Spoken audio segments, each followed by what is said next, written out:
Still trying to get rich? My son-in-law Kyle mocked at Christmas dinner, his voice dripping with condescension as he gestured toward my laptop. My daughter Brenna added with a laugh that felt like a slap. She can't keep steady work, all because I'd mentioned my online knitting course had gained some traction. Then, in perfect timing that felt orchestrated by the universe itself, the TV news began. Local entrepreneur becomes millionaire through innovative online education platform. My face filled the screen, and the room fell silent as death. Tell us your city below, hit subscribe, and get ready for today's story. Let's start. You should have seen their faces. Kyle's fork froze halfway to his mouth, loaded with the turkey I'd spent 6 hours preparing. Brenna's wine glass hovered in midair like she'd been turned to stone. Even my grandchildren, Emma and Jake, stopped their usual Christmas chaos to stare at the television where their supposedly unsuccessful grandmother was being interviewed about her multi-million-dollar business. Margaret Thompson of Cedar Falls has revolutionized online crafting education, the reporter continued, turning her passion for knitting into a business empire worth over $750,000. Her Stitch Your Dreams platform now serves students in 47 countries. I'd known this interview was airing tonight. What I hadn't expected was the exquisite timing of Kyle's public humiliation of me just moments before. Sometimes the universe has a sense of humor that even I couldn't have scripted better. "Mom," Brenna's voice came out as a croak, That's you on TV." I reached for my wine glass with steady hands, though inside I was practically vibrating with satisfaction. "Yes, dear, it is." Kyle had gone an interesting shade of green that clashed terribly with his expensive Christmas sweater.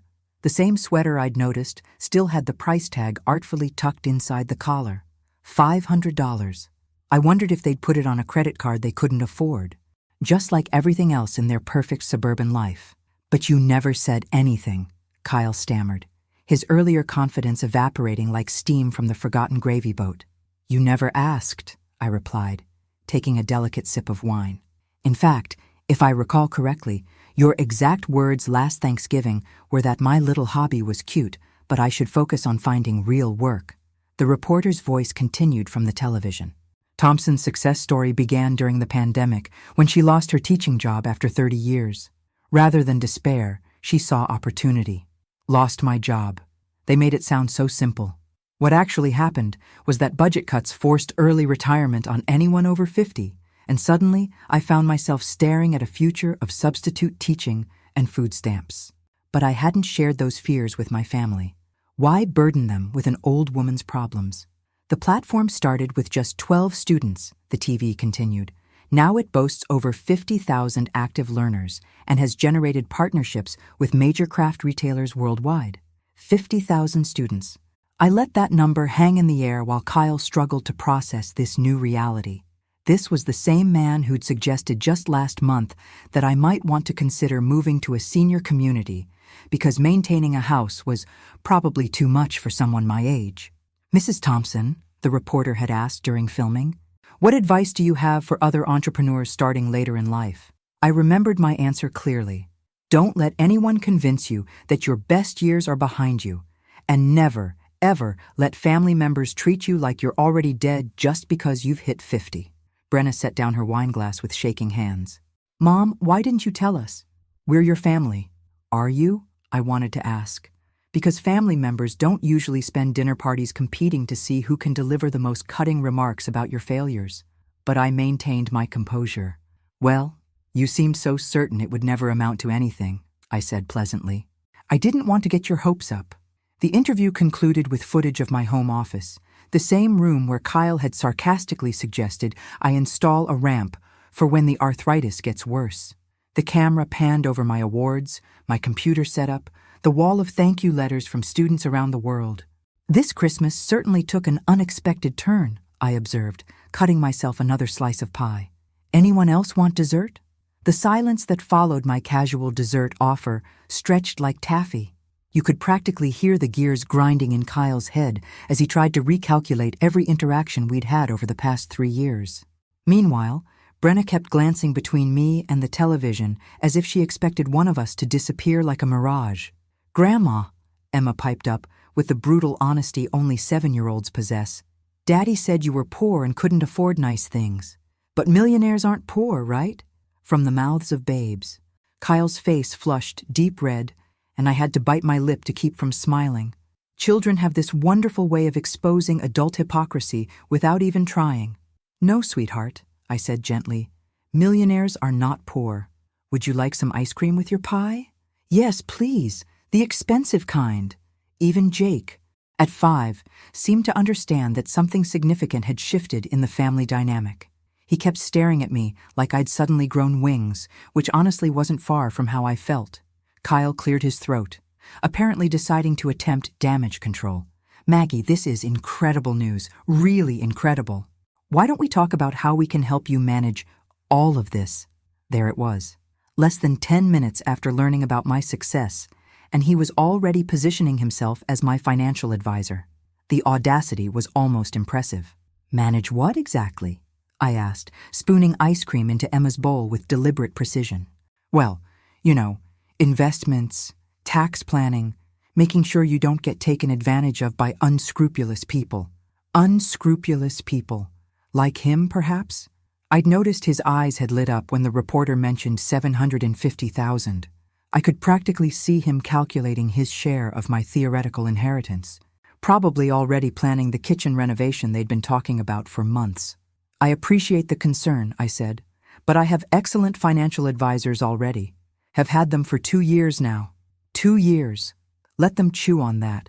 2 years during which they'd made jokes about my computer time and suggested I take up something more age-appropriate, like gardening or bird-watching. 2 years while I was building an empire and they were building assumptions about my limitations. Brenna finally found her voice. Mom, I'm sorry about what we said earlier. We just didn't understand. Understand what? That a 54-year-old woman might be capable of learning new technology? That someone you've written off as past her prime might actually be hitting her stride? The words came out sharper than I'd intended, but honestly, I'd been swallowing their condescension for so long that having it finally out in the open felt like lancing an infected wound.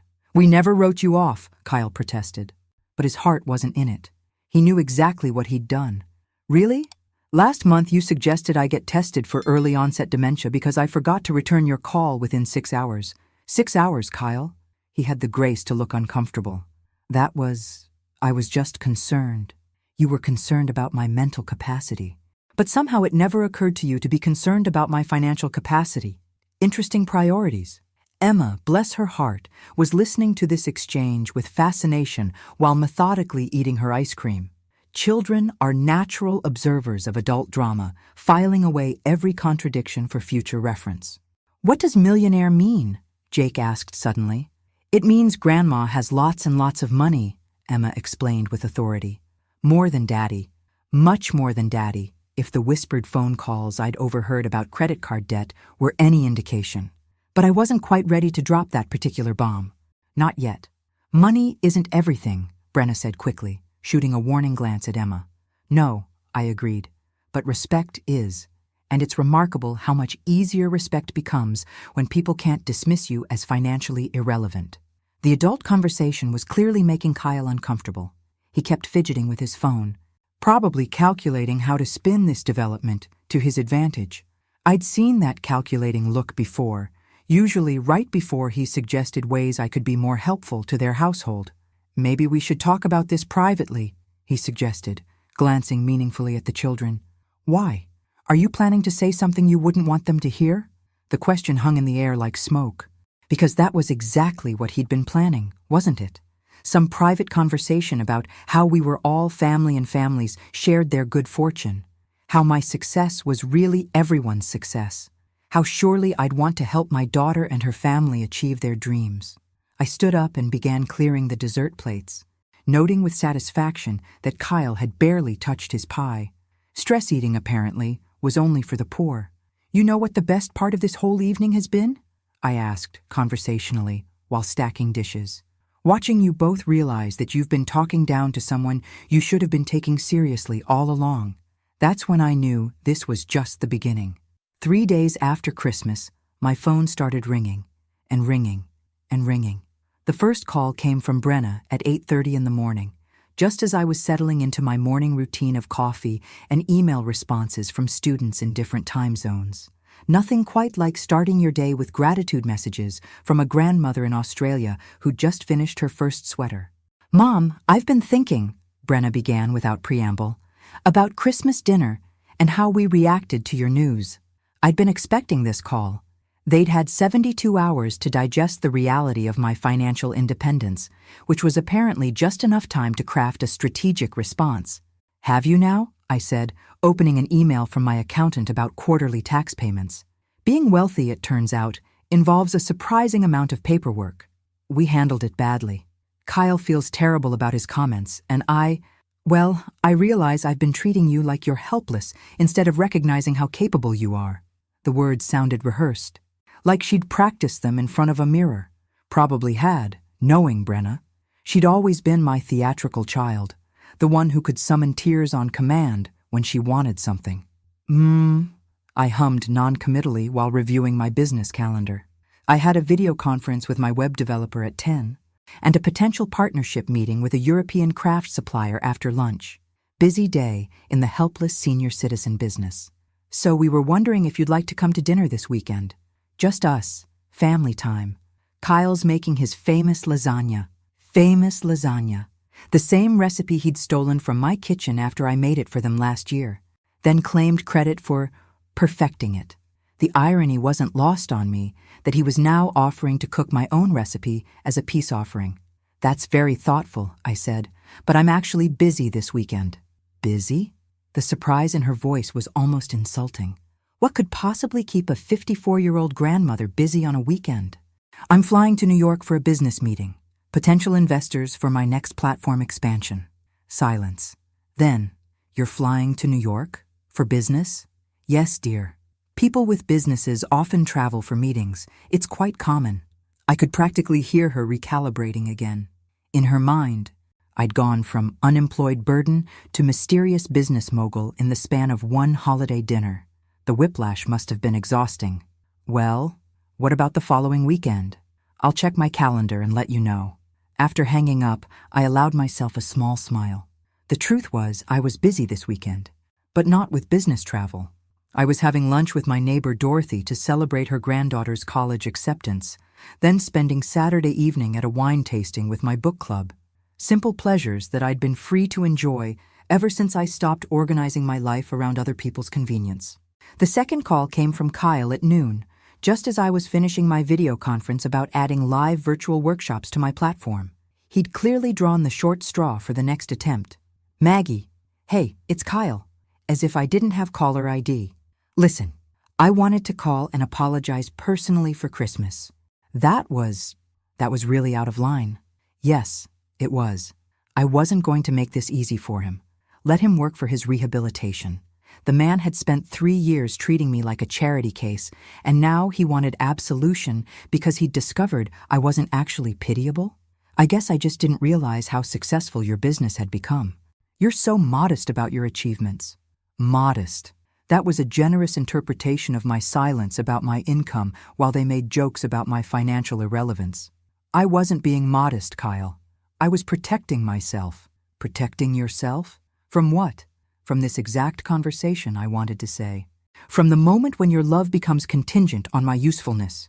From watching you calculate my worth based on my bank balance instead of my humanity. From having my value to the family suddenly depend on my financial status instead of our relationships. We don't. He struggled with the words because we both knew it was exactly what was happening. "Kyle, 3 weeks ago you suggested I might want to consider downsizing to a senior apartment because maintaining a house was probably getting to be too much.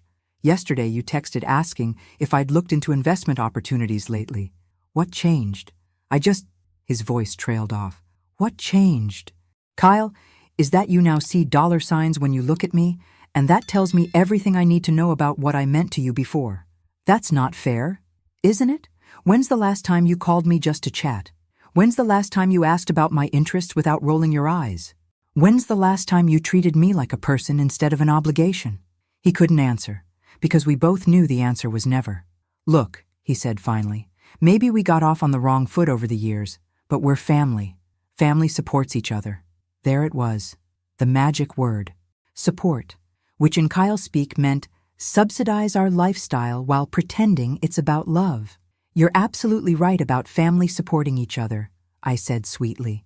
It's just fascinating how that support only started being important to you after you found out I could afford it. I hung up before he could respond, but I was grinning. This was better than any soap opera I'd ever watched. Tomorrow would bring call number 3, and I was curious to see which angle they'd try next. Call number 3 came from an unexpected source. Emma. Grandma Maggie? Her 7-year-old voice was serious, the way children sound when they're delivering messages from adults who don't want to make the call themselves. Hello, sweetheart. How are you? I'm good. Mommy said I should call you because you might be sad that we haven't talked since Christmas. Ah, the guilt deployment via grandchildren. I had to admire the strategy, even as it annoyed me. Using Emma as an emotional weapon was a new low, even for them. I'm not sad, honey. I've been very busy with work. Daddy says you're really rich now and that rich people don't have time for family. I closed my eyes and counted to 5. The fact that Kyle was poisoning my granddaughter's perception of wealthy people to justify his own behavior was breathtaking in its manipulation. Emma, sweetheart, being rich doesn't make you love your family any less, but sometimes adults make things complicated when they shouldn't. Are you mad at Mommy and Daddy?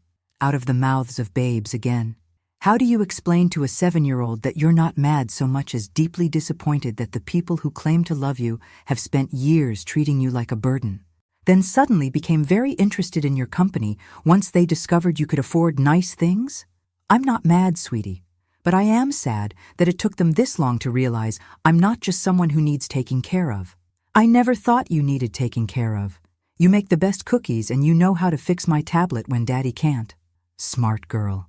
She'd noticed what the adults had missed. I'd been taking care of everyone else for years. Emma, can you put Mommy on the phone? She says she's in the shower, but I heard her whisper that I should talk to you first to see if you're still angry. Of course she did.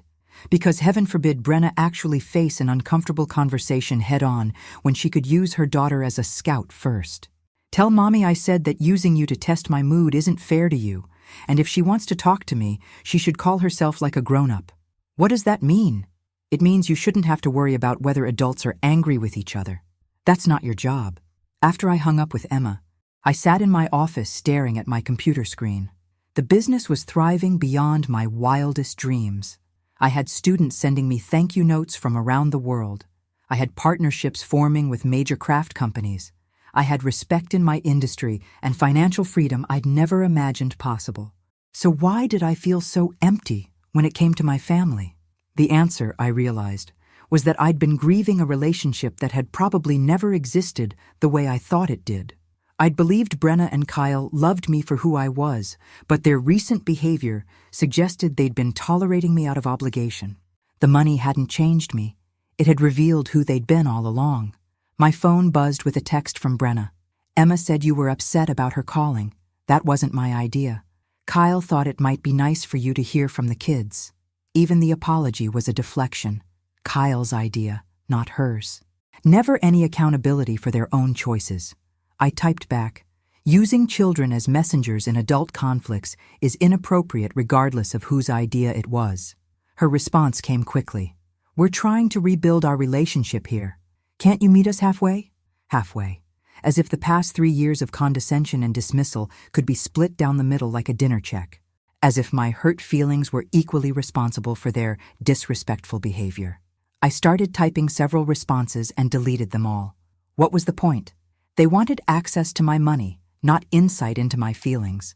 They wanted to be forgiven, not to understand what they'd done wrong. Finally, I settled on, I'm not interested in rebuilding the same relationship we had before. If you want a new one, it starts with treating me like an equal, not like a problem to be managed or a resource to be accessed. No response came, which told me everything I needed to know about their priorities. That evening, I opened a bottle of good wine, ordered takeout from my favorite Thai restaurant, and spent 2 hours on a video call with my business partner discussing expansion plans for the European market. It was productive, engaging, and reminded me that there were people in the world who valued my intelligence and treated my time as precious. Later, as I was getting ready for bed, my doorbell rang. Through the peephole, I saw Kyle standing on my porch holding a bouquet of grocery store flowers, the kind you grab from the bucket near the checkout counter when you've remembered at the last minute that you're supposed to be making an effort. I didn't open the door. Instead, I watched him stand there for 5 minutes, shifting his weight from foot to foot, before finally leaving the flowers on my doormat and walking away. The card tucked among the wilted carnations probably contained an apology that mentioned his good intentions and my unreasonable expectations. I left the flowers where they were. By morning, they'd be as wilted as his chances of easy access to my bank account. 2 weeks later, they made their real move. I was in my kitchen making breakfast when my doorbell rang at 7:30 in the morning. Too early for social calls, too persistent for delivery drivers. When I opened the door, Brenna stood there with mascara streaks down her cheeks and Jake balanced on her hip, both of them looking like refugees from a domestic disaster. "Mom, I'm sorry to bother you so early, but we need help." There it was, the crisis that would justify everything that came next. I'd been wondering what form their desperation would take, and apparently it was going to be dramatic. "What happened?" I asked, though I didn't invite them inside. "Not yet. Kyle lost his job yesterday. The company is downsizing, and he was one of the last hired, so—" She dissolved into fresh tears, which seemed a bit theatrical considering Kyle had been complaining about his boss for months. "I'm sorry to hear that," I said, and I was, genuinely. "Come inside." I led them to the kitchen and poured coffee for Brenna while Jake immediately gravitated toward my cookie jar. At least someone in the family had consistent priorities. "How bad is the situation?" I asked, settling across from her at my small table. "Bad. Really bad. We've got the mortgage, the car payments, Emma's dance classes, Jake's daycare. Kyle's severance will cover maybe 6 weeks if we're careful." She wiped her nose with a tissue that had clearly seen heavy use already this morning. 6 weeks. That was either terrible financial planning or an exaggeration designed to heighten the urgency. Given their history of living beyond their means, it was probably both. "What about unemployment benefits?" "He'll get those, but it's not enough to cover everything." "Mom, I hate to ask, but you need money." She nodded miserably, and for a moment I saw my little girl again, the one who'd come to me with skinned knees and hurt feelings, trusting that Mommy could fix everything. The one who'd disappeared somewhere along the way, replaced by this woman who'd spent 3 years treating me like an embarrassing obligation. "How much?" I asked. "Just to get us through until Kyle finds something. Maybe $3,000 a month for a few months? We'll pay you back as soon as we're on our feet again." $3,000 a month. That was $36,000 if they needed a full year, which they probably would in this job market. It was also a sum that would establish a financial dependency I suspected they'd never want to break. "Let me ask you something, Brenna. If I hadn't turned out to be wealthy, what would you have done?" She looked confused by the question. "I don't know. Borrowed from someone else? Sold the house?" "Sold the house. Downsized your lifestyle. Made the hard choices that people in financial crisis usually have to make." "But you can afford to help us," she said, and there was something in her voice that made my stomach clench. An entitlement that suggested my ability to help had somehow become my obligation to help. "Yes, I can afford it. But should I? Should you?" She stared at me like I'd suggested abandoning Jake by the roadside. "Mom, we're family." "We are. And as family, I love you enough to ask whether giving you this money would actually help you in the long run." Jake, oblivious to the tension, had discovered my tablet and was absorbed in a learning game I'd downloaded for his visits. Sweet boy. He deserved better than being used as a prop in his parents' financial drama. "What do you mean?" Brenna asked.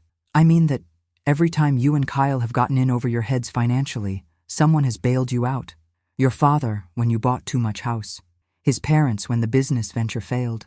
Me, when you needed the wedding deposit. When does the pattern stop? This is different. This isn't our fault. Isn't it? Kyle losing his job isn't your fault, but being unable to survive 6 weeks without borrowing money is absolutely a choice you made.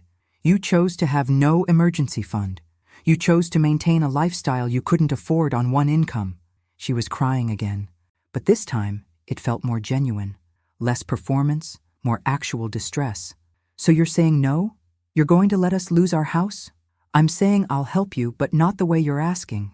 I got up and retrieved my checkbook from the drawer, along with a legal pad. Brenna watched me with the intensity of someone waiting for a verdict. "Here's what I'm willing to do," I said, sitting back down. "I'll give you $15,000, not loan, give, to help with the immediate crisis and give Kyle time to find work." "15,000?" Her voice was small. "That won't cover everything." "No, it won't. It'll cover the absolute necessities while you make the hard choices you should have been making all along. Sell the second car. Take the kids out of expensive activities. Cancel the premium cable. Shop at discount stores instead of the fancy grocery chain." I wrote the check while she stared at me in disbelief. "This is a gift with one condition," I continued, tearing the check free but not handing it over yet. "You get financial counseling, both of you. Learn to live within your means before you dig yourselves into another hole." "But Mom, if you can afford more—" "I can afford a lot of things, Brenna. But what I won't afford is enabling you to avoid the consequences of poor financial planning. Take the $15,000 and the counseling requirement, or find another solution." She stared at the check in my hand like it was both a lifeline and an insult. "What if Kyle can't find work quickly enough? Then you'll downsize your life until he can. You'll discover what millions of families know. You can survive on less than you think you need." The silence stretched between us while Jake continued playing peacefully, unaware that his future was being negotiated over coffee and tears. Finally, Brenna reached for the check. "Fine, we'll take it, and we'll do the counseling." I handed it over, but I wasn't naive enough to believe this was the end of it. This was just round one. They'd be back when 15,000 wasn't enough, with bigger emergencies and more desperate tears. But at least now I knew exactly where we stood. And more importantly, so did they. The financial counseling lasted exactly one session. I knew this because Dr. Patricia Hoffman called me personally 3 days after Brenna and Kyle's appointment, which was highly unusual given patient confidentiality rules. But apparently, when someone storms out of a financial planning session screaming about manipulative mothers-in-law, exceptions get made. "Mrs. Thompson, I hope you don't mind me reaching out directly," Dr. Hoffman said during our phone call. "Your daughter and son-in-law listed you as an emergency contact, and frankly, I'm concerned about their attitude toward financial responsibility. I was in my garden deadheading roses, one of those mindless tasks that lets you focus completely on someone else's drama." "What happened?" "Well, they spent most of the hour explaining why their situation was temporary and exceptional, rather than examining the spending patterns that created their vulnerability. When I suggested they sell one of their vehicles, your son-in-law became quite agitated. Let me guess, he said he needs the truck for work opportunities? Among other things, he also mentioned that you were being unnecessarily harsh given your financial capacity to simply solve their problems." There it was. Even in therapy, Kyle was focused on my obligation to fix their mess rather than their responsibility to change their behavior. Some people could find water in the desert and still complain it wasn't chilled.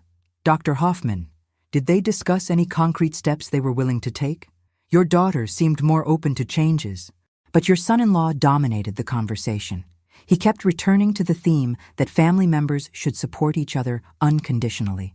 Unconditionally. That was rich coming from a man who'd spent 3 years treating me like an incompetent burden until he discovered I wasn't actually broke. "What's your professional assessment?" "Honestly, they're looking for validation of their lifestyle choices, not genuine guidance for change. I've seen this pattern before. They'll likely seek out a different counselor who tells them what they want to hear." After hanging up with Dr. Hoffman, I wasn't surprised when my phone rang 20 minutes later. Brenna's number, but Kyle's voice. "Maggie, we need to talk about this counseling requirement." "Hello to you too, Kyle. How did the session go?" "It was a waste of time. This woman clearly doesn't understand our situation. She wanted us to sell the truck, which is insane because I need reliable transportation for job interviews." "Mm-hmm. And how many job interviews have you had so far?" Silence. Then, "The market is tough right now. It takes time to find the right opportunity." "It's been 3 weeks, Kyle. Have you applied for anything?" "I'm not going to take just any job. I have skills, experience. I'm worth more than minimum wage." Worth more than minimum wage. But not worth enough to his last employer to survive downsizing. Worth more than minimum wage, but apparently not worth enough to save an emergency fund. The cognitive dissonance was impressive. Kyle, let me ask you something. If I weren't in the picture, what would you be doing right now? What do you mean? I mean, if I didn't exist? If Brenna had no wealthy mother to turn to, what would your strategy be? Another pause. I guess we'd figure something out. You'd figure something out. Probably by taking any available work while continuing to look for something better, right? Maybe, but since I do exist, you've decided that figuring it out means convincing me to subsidize your unemployment while you hold out for the perfect position. That's not fair, isn't it? Because from where I'm sitting, it looks like my existence has become your excuse to avoid making difficult decisions. I could hear Brenna in the background, her voice urgent but muffled, probably reminding him that antagonizing the Bank of Margaret wasn't the smartest strategy. Look, Kyle said, his tone shifting to what he probably thought was reasonable. The counseling thing isn't working. This woman has no idea what our expenses actually are. Maybe we could try a different approach. What kind of approach? Maybe you could help us directly instead of going through some stranger who doesn't know our family. And there it was. They wanted to eliminate the professional oversight and deal directly with me, where they could deploy emotional manipulation instead of facing objective financial analysis. You mean help you avoid accountability while I subsidize your poor choices? I mean help your family during a crisis. Kyle, I've been thinking about our situation and I've realized something important. You're not actually in a crisis. You're in a transition that you're choosing to handle irresponsibly. What's that supposed to mean? It means that losing a job is unfortunate but manageable if you make smart choices. Refusing to make those choices because you think someone else should solve your problems for you isn't a crisis. It's a character flaw. The silence that followed was so long I wondered if he'd hung up. Are you cutting us off? He asked finally. I'm requiring you to grow up. The 15,000 stands. The counseling requirement stands. And if you choose not to participate in genuine financial counseling, then you choose not to receive any future assistance from me. You're really going to watch your own daughter lose her house? I'm really going to watch my own daughter learn to take responsibility for her choices. There's a difference. After I hung up, I sat in my garden for a long time, watching the afternoon shadows lengthen across my lawn. Part of me felt terrible for being so firm with them. The maternal instinct to fix everything and protect my child from consequences was powerful. But a larger part of me felt something I hadn't experienced in years, the satisfaction of setting healthy boundaries and maintaining them. My phone buzzed with a text from Emma. Mommy is crying and Daddy is yelling. Are you still mad at us? That broke my heart, but it also reminded me why boundaries were necessary. Children shouldn't have to manage adult emotions or feel responsible for family financial problems. I texted back, I'm not mad at you, sweetheart. Sometimes grown-ups have to make hard decisions. You don't need to worry about any of this. Then I turned off my phone and went inside to plan my next business expansion. They sold the truck. I found out 3 weeks later when Emma called me, chattering excitedly about their new adventure of sharing one car. Children have this remarkable ability to find joy in circumstances that send adults into existential despair. Daddy walks to the grocery store now and he says it's good exercise, Emma reported. And Mommy drives him to job interviews when they're far away. It's like they're teenagers again. Out of the mouths of babes, apparently someone had managed to reframe financial necessity as romantic nostalgia. I had to admire the positive spin, even though I suspected Kyle was grinding his teeth every step of those grocery store walks. That sounds very practical, I said, genuinely proud of them for making at least one adult decision. Are you going to come visit us soon? Mommy says you're probably too busy being rich. I closed my eyes. Even when they were trying to be better, they couldn't resist the passive-aggressive commentary through my granddaughter. Grandma's not too busy for you, sweetie, but I am waiting for Mommy and Daddy to show me they're serious about making good choices. What kind of choices? How do you explain financial responsibility to a 7-year-old without making her feel responsible for her parents' problems? Grown-up choices about money and jobs and taking care of the family. 2 days later, Brenna called me herself. Her voice was different somehow, less performative than usual. Mom, Kyle found a job. That's wonderful. What kind of work? It's not what he was hoping for. Construction labor, not management.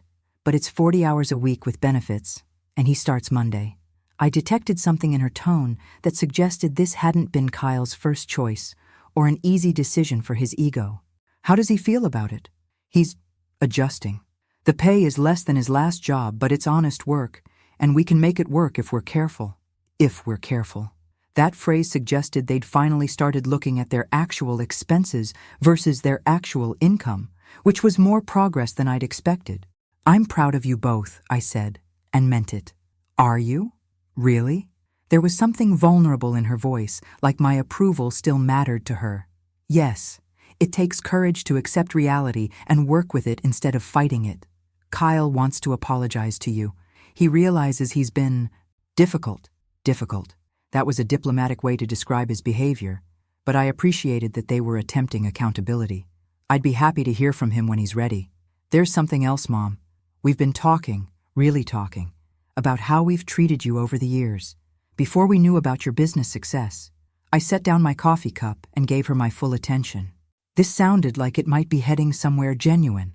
I keep thinking about Christmas dinner, about what Kyle said about your knitting course, and I realized we've been dismissive of you for a long time, not just about business stuff, but about everything. Such as? Like when you tried to tell us about your book club, and we acted like it was cute that old ladies still read books, or when you learned to use social media and we made jokes about grandmas on Facebook. We've been treating you like a stereotype instead of like you.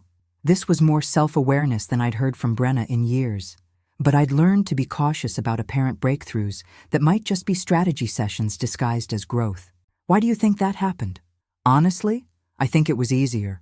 If you were just our aging parent who needed gentle management, then we didn't have to think of you as having your own life and dreams and capabilities.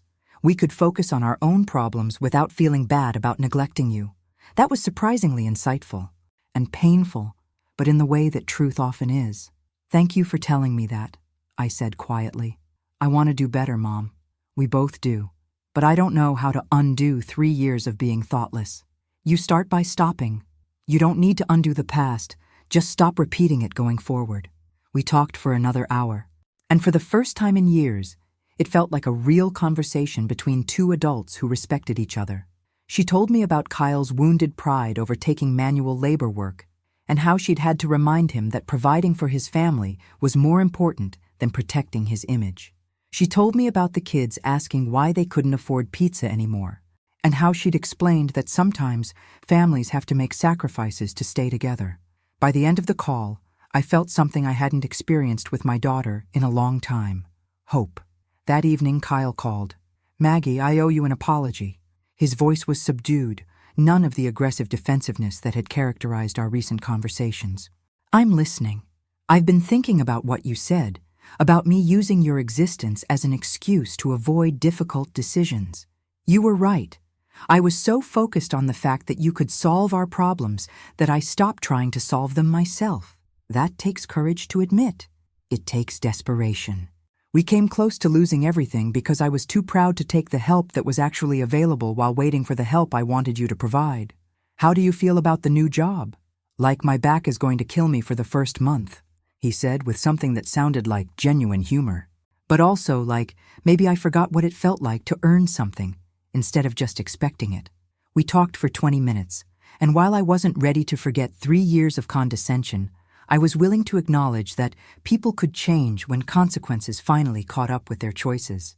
After both calls, I sat in my office, looking at my business dashboard. Revenue was up 30% from last month. International expansion was ahead of schedule.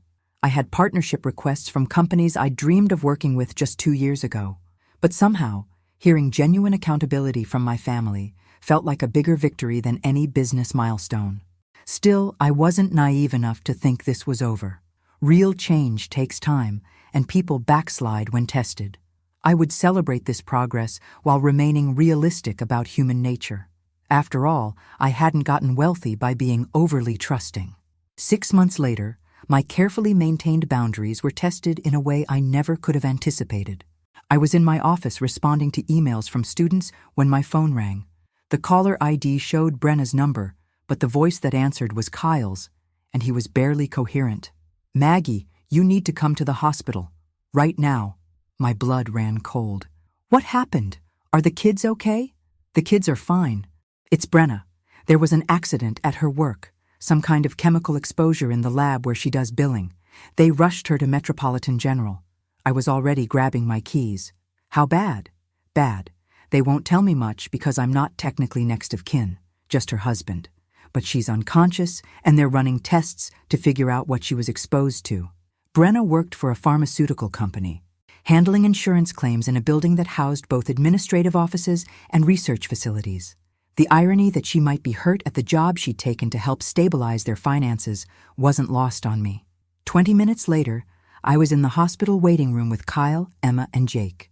The children were subdued but not panicked, suggesting Kyle had managed to explain the situation without terrifying them. "What exactly happened?" I asked Kyle, while the kids were distracted by a cartoon playing on the waiting room television. There was some kind of ventilation failure in the research wing. Several people were exposed to airborne chemicals before they could evacuate. Brenna was delivering paperwork to that department when it happened. How many people were affected? 6. 3 of them are conscious and seem okay.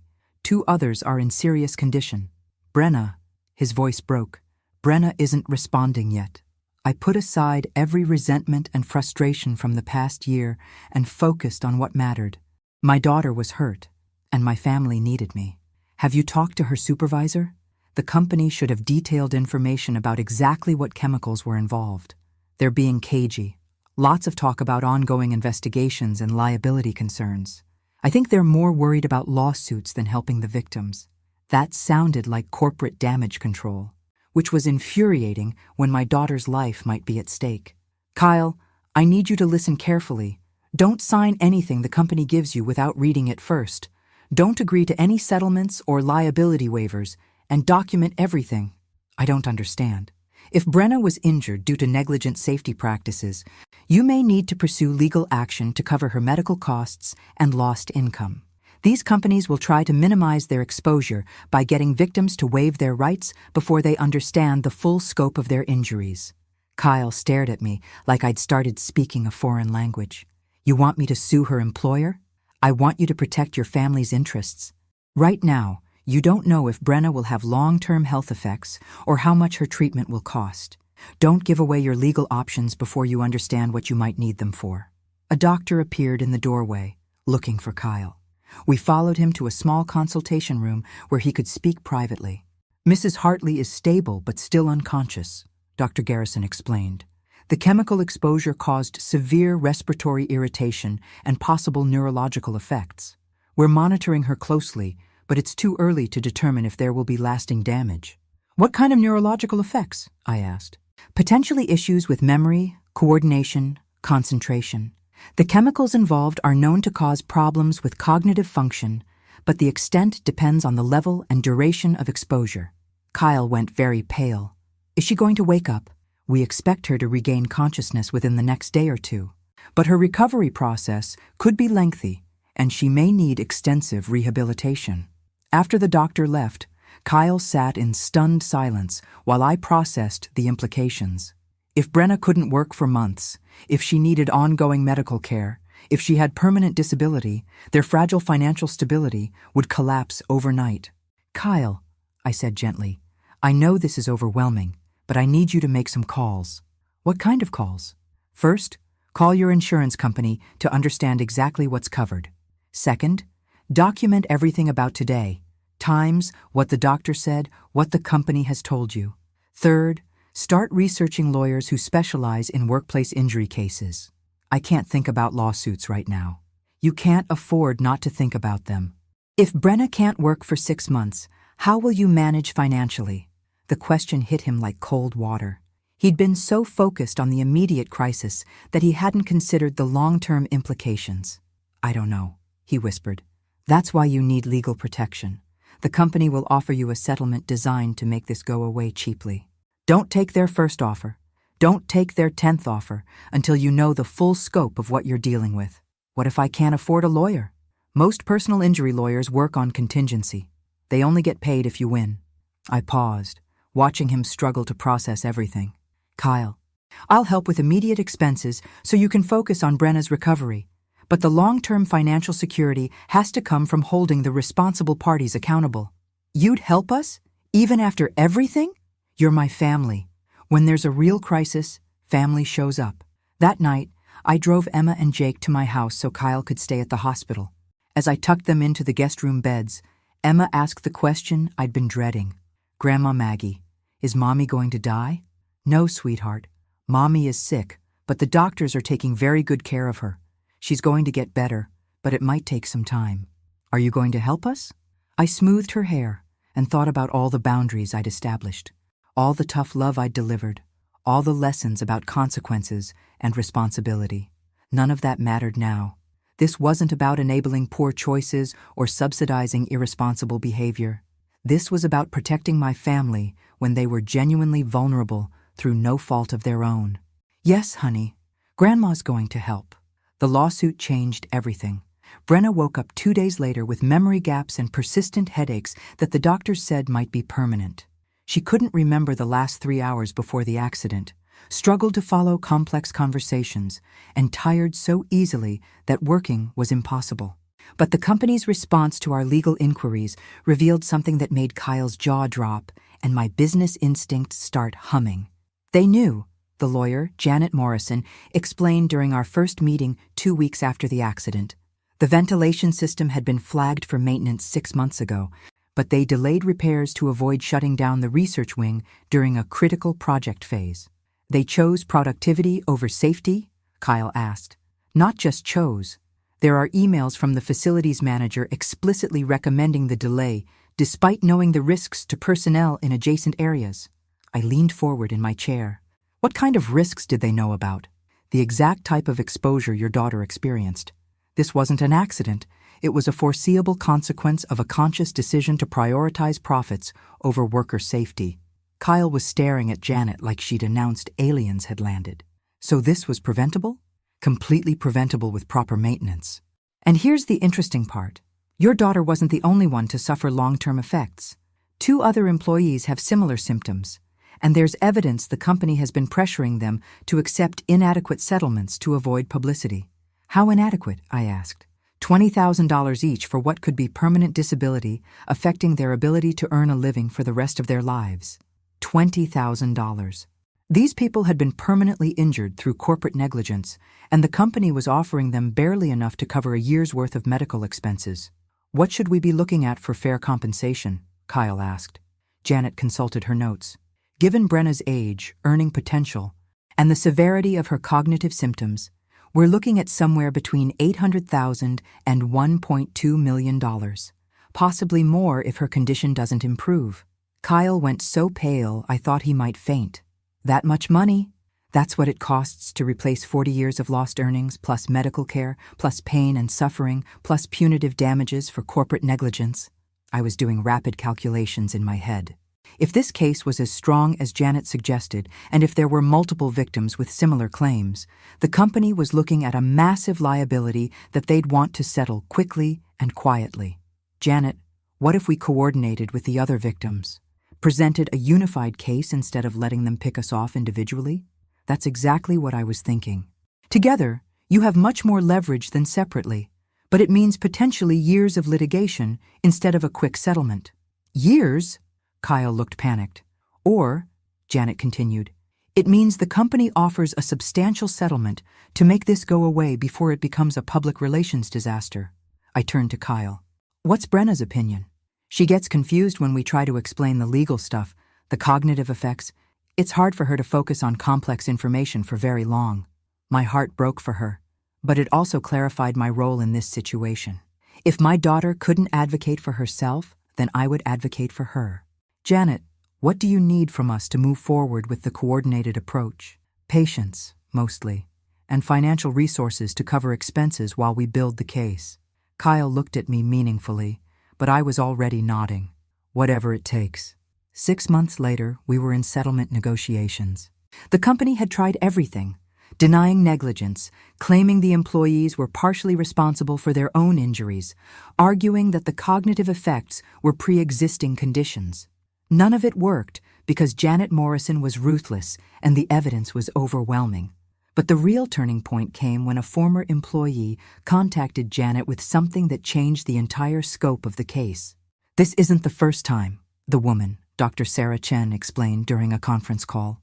I left the company 8 years ago because they repeatedly ignored safety protocols. There were 3 other incidents involving chemical exposures that were covered up with non-disclosure agreements and inadequate settlements. Covered up how? Janet asked. Employees were told the exposure levels weren't dangerous, that any symptoms they experienced were coincidental. The ones who pushed for proper medical evaluation were suddenly laid off for unrelated reasons. Kyle and I exchanged glances. This was bigger than one incident of corporate negligence.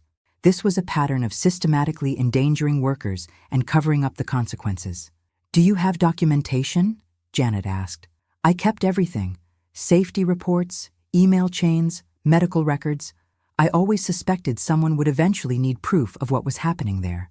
That night, Kyle called me from the hospital where he'd been visiting Brenna.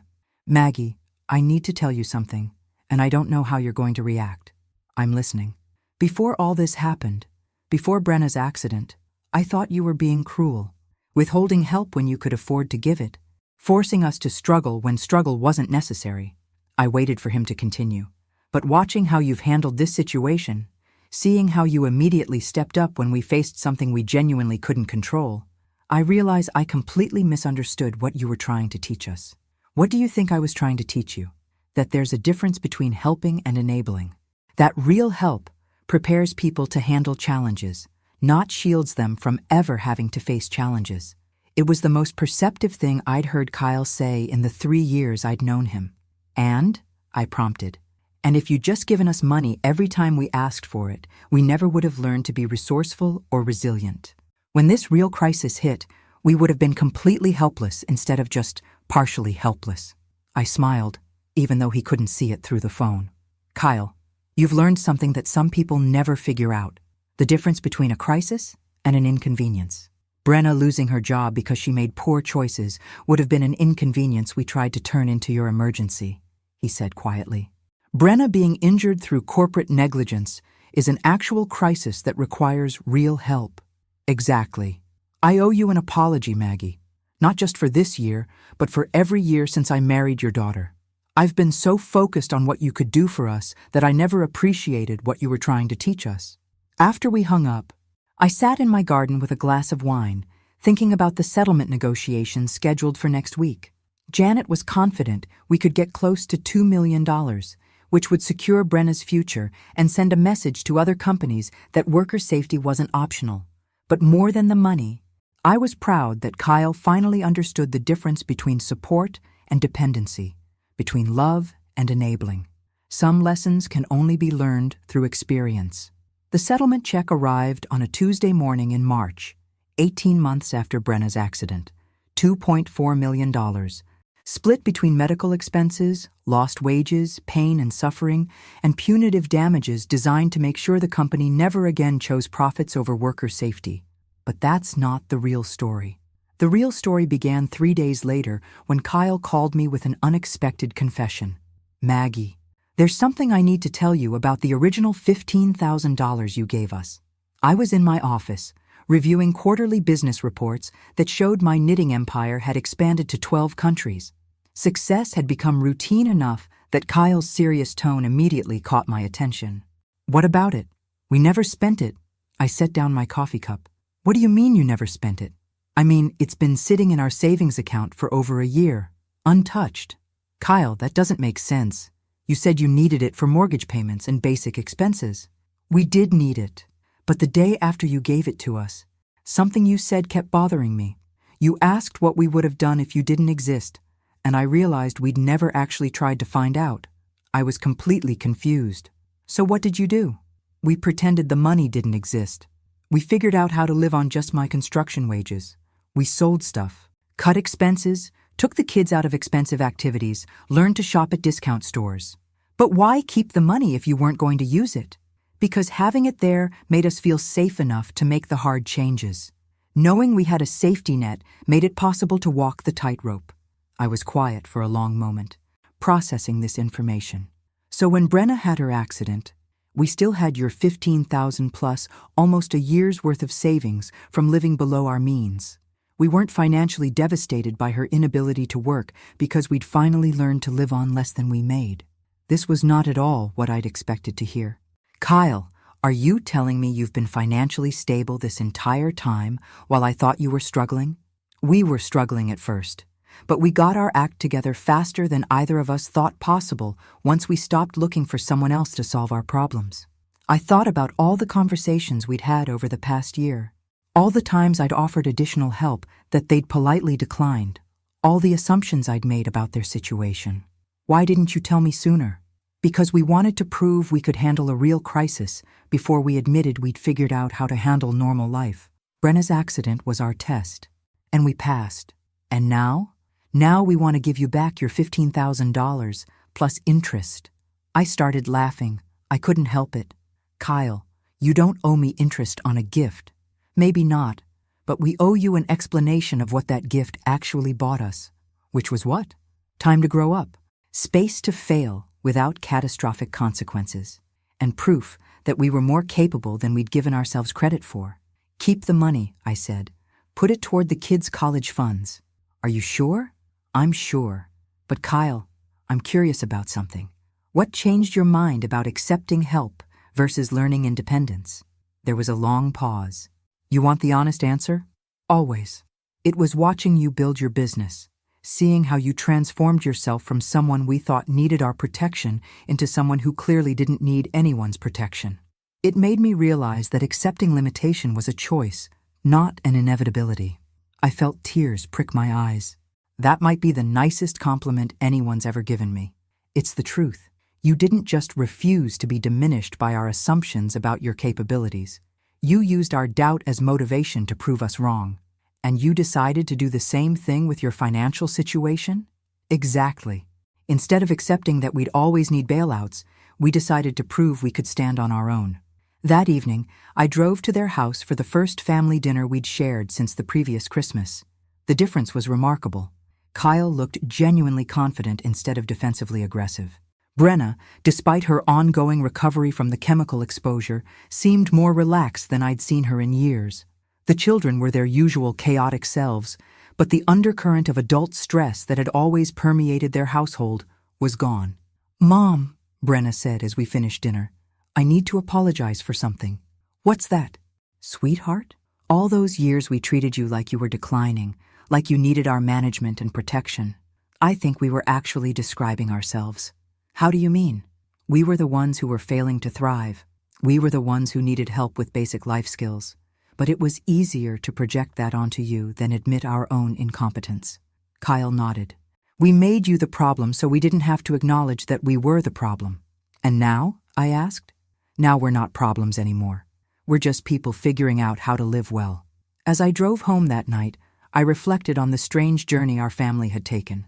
I'd set out to teach them about financial responsibility and ended up learning something about my own capacity for reinvention. They'd started by resenting my boundaries and ended up grateful for the space those boundaries created for their own growth.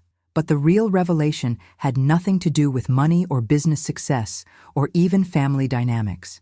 It had to do with the discovery that people are capable of far more than they believe possible. But only if someone they love refuses to accept their limitations as permanent.